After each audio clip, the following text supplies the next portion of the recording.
출애굽기 3장 1절에서 12절 말씀을 봉독해 드리겠습니다. 모세가 그의 장인 미디안 제사장 이드로의 양떼를 치더니 그 떼를 광야 서쪽으로 인도하여 하나님의 산 호렙에 이르매 여호와의 사자가 떨기나무 가운데로부터 나오는 불꽃 안에서 그에게 나타나시니라. 그가 보니 떨기나무에 불이 붙었으나 그 떨기나무가 사라지지 아니하는지라. 이에 모세가 이르되 내가 돌이켜 가서 이 큰 광경을 보리라. 떨기나무가 어찌하여 타지 아니하는고 하니 그때에 여호와께서 그에게 보이려고 돌이켜 오는 것을 보신지라. 하나님이 떨기나무 가운데서 그를 불러 이르시되 모세야 모세야 하시매 그가 이르되 내가 여기 있나이다. 하나님이 이르시되 이리로 가까이 오지 말라. 내가 선 것은 거룩한 땅이니 내 발에서 신을 벗으라. 또 이르시되 나는 내 조상의 하나님이니 아브라함의 하나님, 이삭의 하나님, 야곱의 하나님이니라.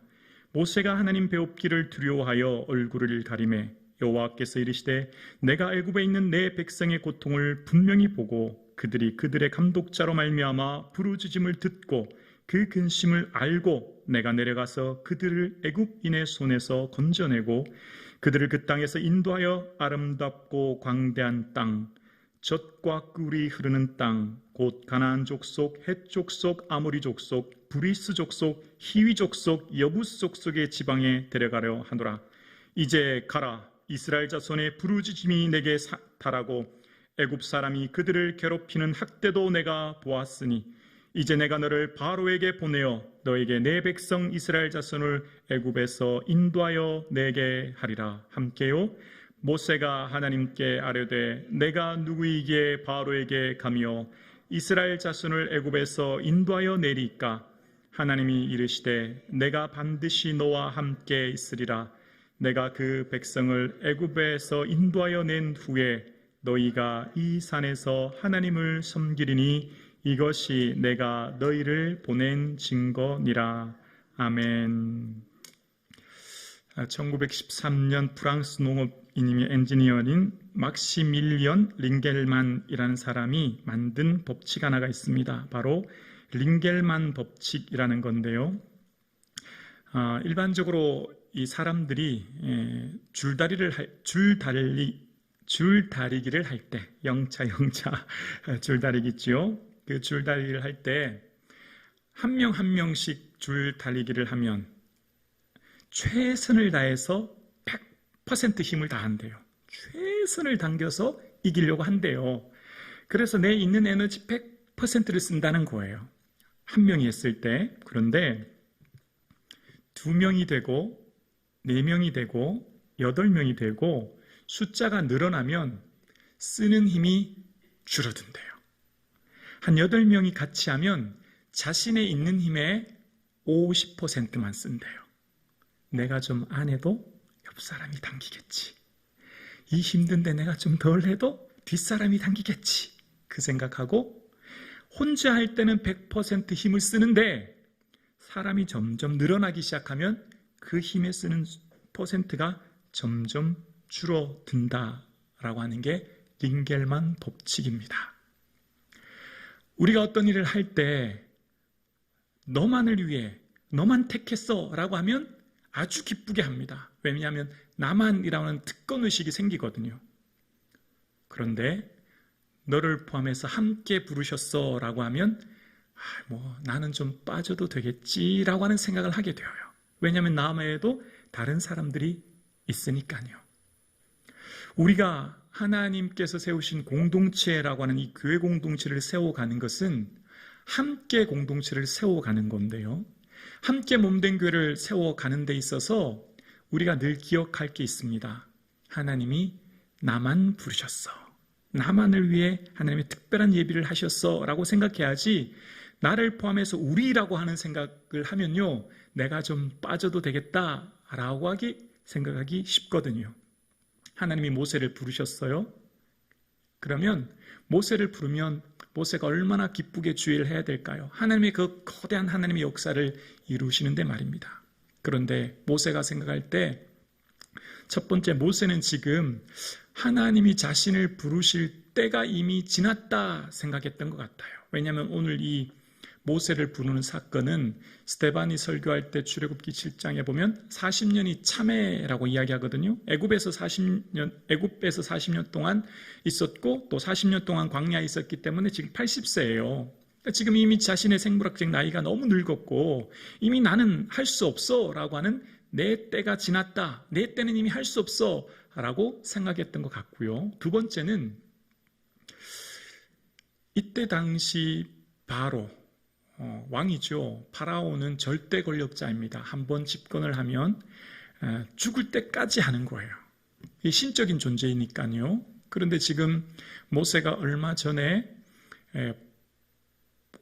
바로의 궁전에서 사람을 죽이고 그것 때문에 바로가 모세를 죽이려고 했고 지금 도망자 신세로 나와 있단 말이에요.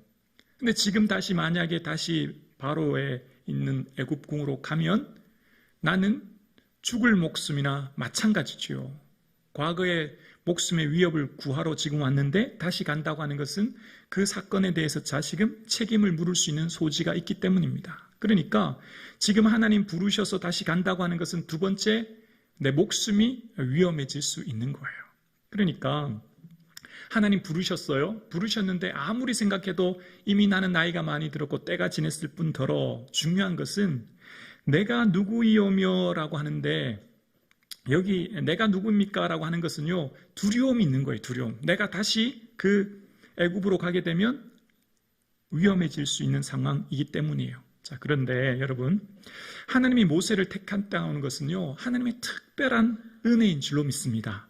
왜냐하면 모세는 택함 받을 수 있는 조건의 사람이 아니에요. 왜 그러냐면 이 모세는 출애굽기 2장의 레위 집안 사람이거든요. 레위 집안 사람인데 여러분 기억나십니까? 모세가 이후에 이스라엘 백성들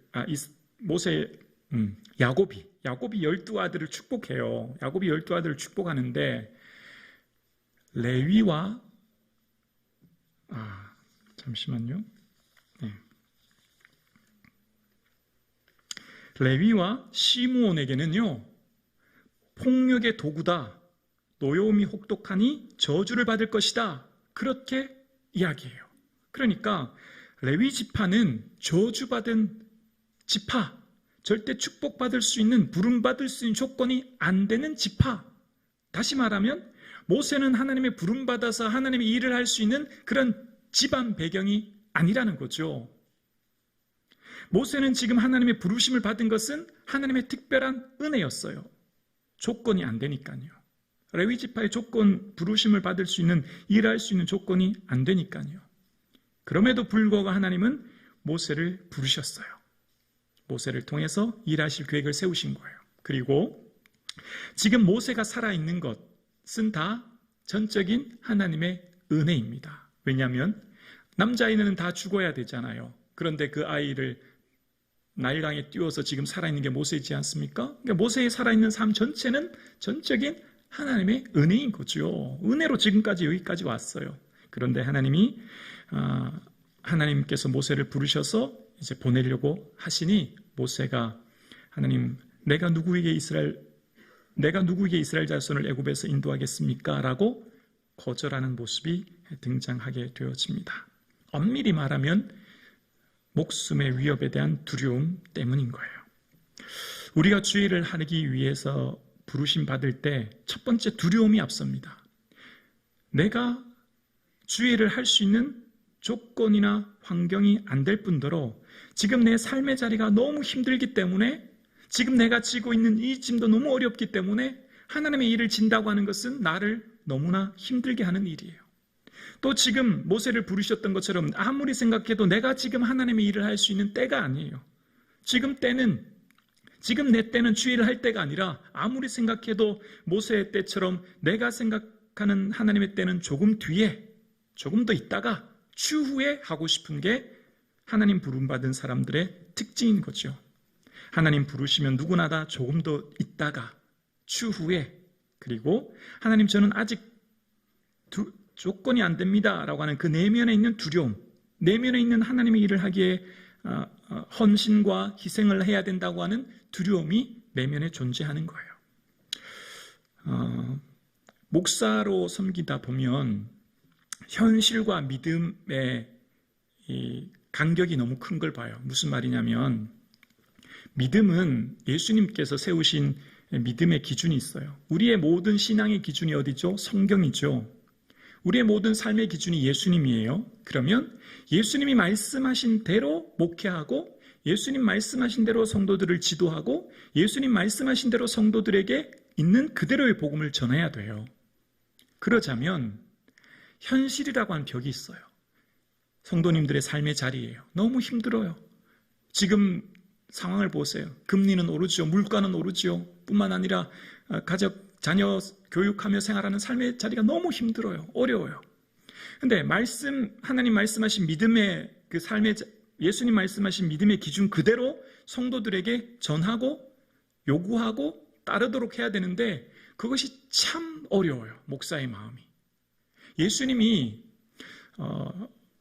여러분 생각해 보세요. 예수님께서 우리를 사랑하시는 줄로 믿습니다. 아멘이십니까? 저는 예수님이 저를 너무너무 사랑한다고 생각해요. 그러면 여러분 이럴 수 있잖아요. 야야, 부기야. 내가 너를 위해서 십자가 졌어. 너를 위해 가시밭길 갔어. 고난의 일 갔거든?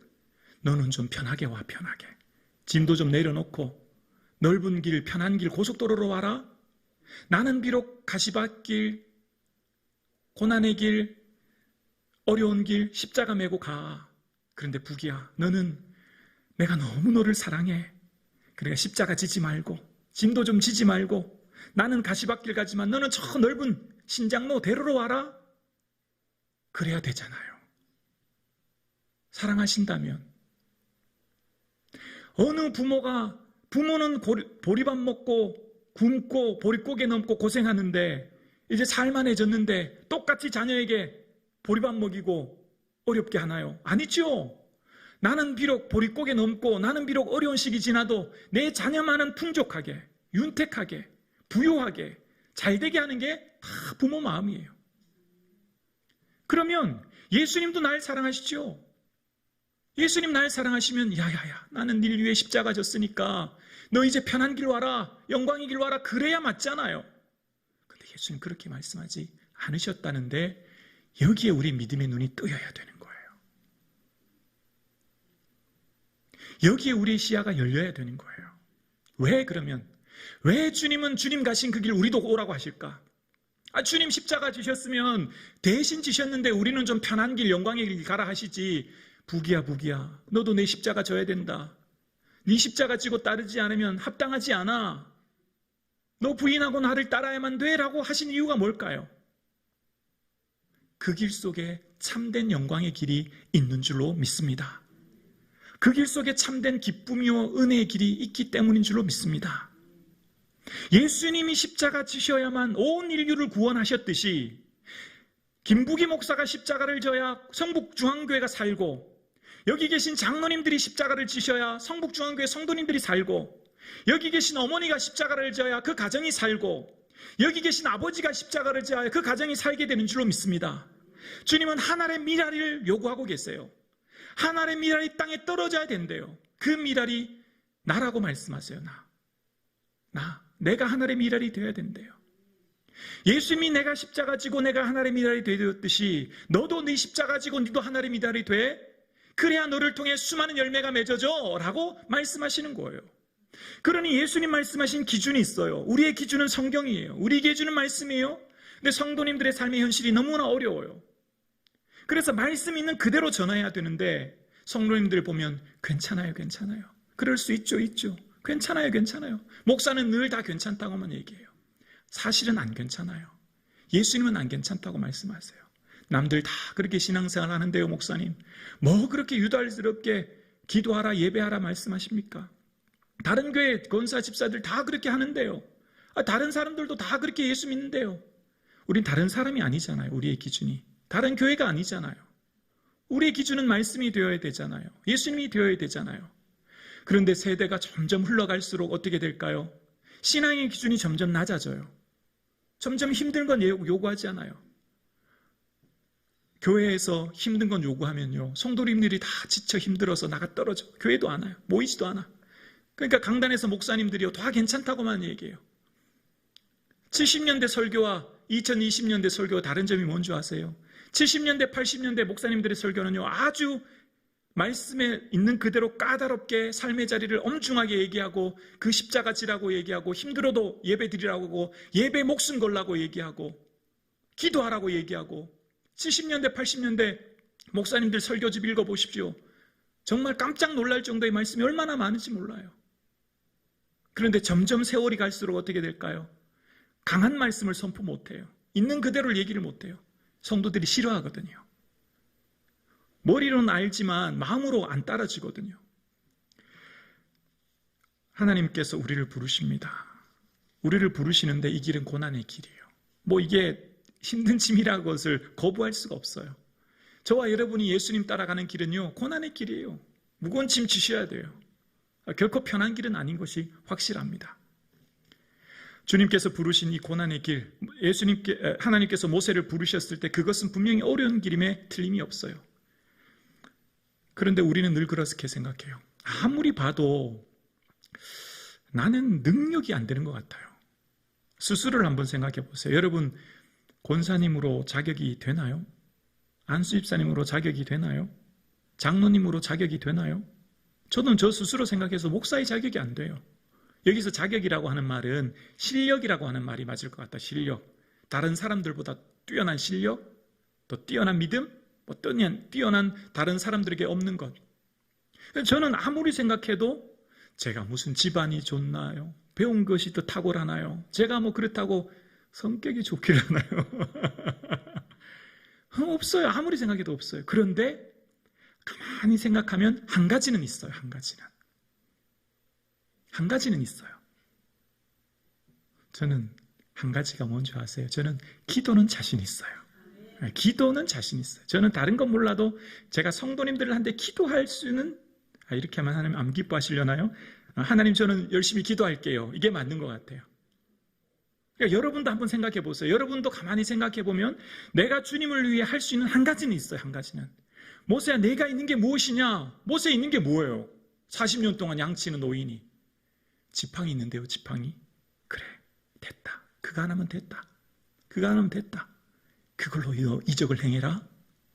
바싹 말라 비틀어진 지팡이 뭐 하는 거예요? 양치고. 이리 때 나타오면 물리치는 거 막대기잖아요. 여러분 아시죠? 지팡이를 들어서 반석을 치면 물이 나고, 지팡이를 들어 기도하면 홍해가 갈라지고, 지팡이를 들어 이적을 행하고, 그 지팡이가 모세에게 있는 마른 막대기예요. 여러분 갖고 있는 그 작고 보잘것없는 그게 하나님의 능력의 통로인 줄로 믿습니다. 엘리사가 그 생도 집에 갔을 때 엘리사 생도가 아들 둘이 지금 빚쟁이들한테 노예로 팔려가게 생겼어요. 내게 있는 게 뭐냐? 기름 한 병 있습니다. 기름 한 병. 됐다. 기름 한 병 있으면 됐다. 아시죠? 기름 한 병 부으면 또 나오고 부으면 또 나오고. 그거 하나면 되는 거예요. 그거 하나면. 그게 능력의 통로인 거예요. 그것만 의지하면 되는 거예요. 하나님 그걸 통해 역사하시는 거예요. 여러분이 갖고 있는 게 보잘것없어도 된다니까요. 괜찮아요. 자격 없어도 돼요. 그런데 아무리요 생각해봐도 없다고 생각하면 곰곰이 다시 생각해보세요. 있어요. 한 가지는 있어요. 그래서 하나님이요, 이 뒤에 이 지팡이의 주격이 바뀌죠. 하나님의 지팡이로 주격이 바뀌어요. 모세의 지팡이가 아니에요. 그 뒤부터는요, 출애굽기 4장 20절에 보면요, 모세가 돌아가는데 하나님의 지팡이를 손에 잡았대요. 이게 더 이상 내게 아니라는 거예요. 하나님이 주인이시라는 거예요. 그래서 모세의 삶 가운데 아말렉이 막 쳐들어올 때 여호수아에게 가서 싸워라. 나는 뭘 들었다고요? 하나님의 지팡이를 손에 잡고 산꼭대기에 서리라. 내게는 하나님의 지팡이가 있다. 내게는 말라 비틀어졌지만 이걸로 홍해를 가르칠 때 홍해가 갈라졌고, 이걸로 반석을 칠 때 물이 났고, 이걸로 하늘을 가리킬 때 이적이 나타났다. 내게 있는 이 지팡이는 하나님의 역사는 능력의 통로다. 할렐루야. 성북중앙교회에게 하나님의 이런 지팡이를 주신 줄로 믿습니다. 우리에게는 하나님께 할 수 있는 작고 보잘것없는 것들이 있어요. 피택을 했습니다. 들려오는 소식들이 다들 힘들어한다는 거예요. 목사로 마음이 참 무거워요. 임직된 분들보다 목사가 더 걱정하는 것 같아요. 제가 예배드리는 표정 보면 벌써 알거든요. 여러분 잘 모르시지만 여러분들이 저 하나 보고 계시는데 저는요, 여러분들이 보여요. 여기서 보인다는 거는 여러분들의 마음이 느껴져요. 신기하죠? 이 목사에게 주신 은혜 같아요. 그래서 어떤 성도님은 지금 마음이 좀 어렵구나, 어떤 성도님은 지금 성령이 충만하구나, 이게 다 느껴져요. 제가 맞춰볼까요? 피택을 하고 나니까 피택되신 분들이 표정이 어두운 분들이 많이 계세요. 그러니 목사인 저는 마음이 어떻겠습니까? 그러니까 제 개인적인 마음은 이렇게 얘기하고 싶어요. 이 개인적인 의견이에요. 괜찮아요. 안 하셔도 돼요. 괜찮아요. 안 하셔도 돼요. 그거 너무 짐되면 안 하고 기쁘게 신앙생활하는 게 더 좋아요. 그게 뭐든 그 직분이 뭔 소용이 있나요? 괜찮아요. 괜찮아요. 그렇게 얘기하고 싶어요. 근데 제가 이렇게 공식적으로 얘기하면, 야, 목사가 괜찮다더라, 안 해도 된다더라, 잘됐다, 그래, 우리 하지 말자, 하는 사람 아무도 없을까봐 공식적으로 얘기를 못 하겠어요. 이게 제 속마음이에요. 일주일 동안 기도하면서, 주님, 제가 어떻게 얘기해야 될까요? 저도 고민이 많아요. 한 명 안 된다고 우르르 안 나가시면 우리 앞으로 해야 될 일이, 하나님께서 우리 교회 행하실 일들이 얼마나 많은데요. 예수님 말씀하신 기준과 성도님들의 삶의 자리의 간격이 너무 크니 이 간격 속에 목사는 참 갈등이 많아요. 있는 그대로 전하면 성도님들이 힘들다고, 죄송해요, 다리에 지가 나가지고,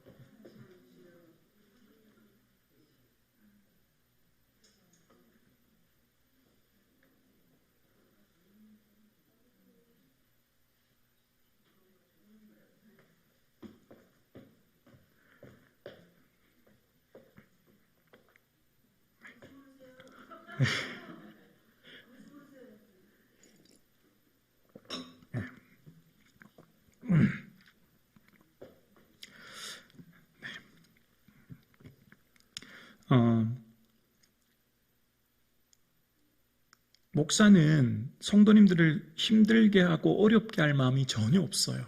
진짜 목사의 마음이에요. 그런데 말씀을 읽고 묵상하면 할수록 예수님은 그렇게 하지 않으셨다는 걸 자꾸 느낄 때마다 목사의 마음이 참 무거워요. 예수님 말씀하신 그대로, 예수님 지시하신 그대로, 예수님 가르치라고 하신 그대로를 선포하고 가르치고 지도하고 가야 되는 게 목사인데, 예수님 말씀하신 대로 못할 때가 참 많은 게 솔직한 목사의 고백이에요. 근데 사랑하는 성도님, 목사가 앞에서 헌신을 요구하고 무거운 짐을 지라고 하는 게 결코 당사자를 어렵게 하고 힘들게 하고 지치게 하려는 뜻은 전혀 아니에요. 그걸 꼭 이해해 줬으면 좋겠어요. 어느 부모가 자식을 힘들게 할 부모가 누가 있겠습니까? 예수님께서 본인이 십자가 졌는데 왜 제자들도 십자가 지라고 하겠습니까? 그 길이 영광의 길이니 십자가 지라고 한 거 아니겠습니까? 예수님 말씀하신 그 길이 진리의 길이요, 생명의 길이요, 영광의 길인 줄로 믿습니다. 예수님 가신 그 길 따라가는 게 성도의 삶인 줄로 믿습니다. 성북중앙교회 사랑하는 성도님, 그리고 피택되신 사랑하는 우리 집사님들, 이 길이 힘든 것은 틀림없습니다. 고난의 길 맞습니다. 짐이요, 맞습니다. 짐입니다. 어려운 길 맞습니다. 결코 아니라고는 하지 못하겠습니다. 그러나 이 길이 예수님께서 내게 원하시는 길이고 예수님께서 내게 요구하시는 것이라면 우리를 힘들게 하고 지치려고 하는 것이 아니라 우리에게 은혜 주시려고, 영광을 주시려고, 풍성한 기쁨을 주시려고 하신 길인 줄로 믿습니다. 우리 함께 예배드리시는 사랑하는 성북중앙 가족 여러분, 기도합시다. 지금이 기도일 때입니다. 하나님이 마음 바꿔주셔야지 목사가 어떻게 사람 마음 바꾸겠습니까? 전화하고 만난다고 마음이 바뀌겠습니까? 하나님, 마음 바꿔주세요. 하나님, 어느 집사님이 힘들어하네요. 하나님, 이 길이 영광의 일인 것 보여주세요. 하나님, 마음을 좀 움직여주세요. 마음을 열어주세요. 기도하면 마음을 바꿔주실 줄로 믿습니다.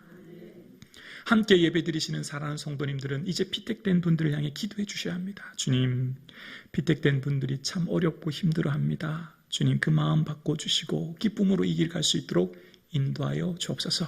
함께 한 달 동안 기도하셔서 이제 새롭게 6월부터 훈련이 준비되는데요. 그때 함께 동참할 수 있도록 기도해 주시면 감사하겠습니다.